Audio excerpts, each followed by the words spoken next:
J'ai eu 3 pneumothorax. Pour ceux qui ne savent pas ce que c'est un pneumothorax, c'est lorsqu'en fait des bulles d'air viennent au niveau de votre plèvre et de votre poumon, donc la paroi en fait qui permet à votre poumon de gonfler et donc de glisser en respirant, et qui fait en fait détacher votre poumon de l'endroit où il est. Il n'est pas totalement tombé, il reste accroché, mais il n'est plus du coup à son endroit, et donc l'air passe sans rentrer dans votre poumon. Je l'ai eu 3 fois lorsque j'étais du coup en secondaire, c'est horrible, c'est pas une partie de plaisir. Faut savoir c'est que mon poumon était totalement recroquevillé sur lui-même, donc vous voyez quand vous écrasez une bouteille en plastique, c'est ça à quoi ressemblait mon poumon. La première fois que j'ai eu un pneumothorax, c'est quand je me levais de mon lit, littéralement.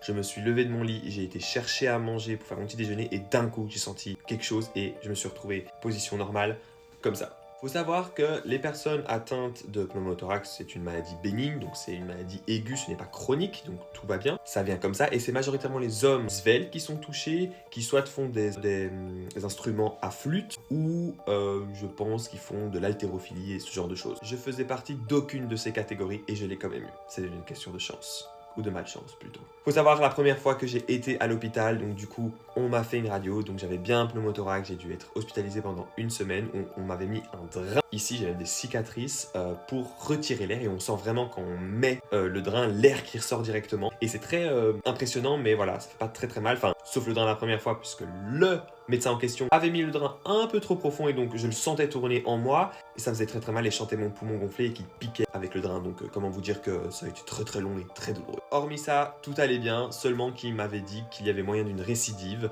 de je pense 20% ou je ne sais plus combien, je vous avoue je ne sais plus trop, et que c'était possible de le réobtenir. Il m'avait prévenu que de mon côté droit, j'avais du coup des bulles d'air, donc qui pouvaient à tout moment éclater pour faire bouger mon poumon.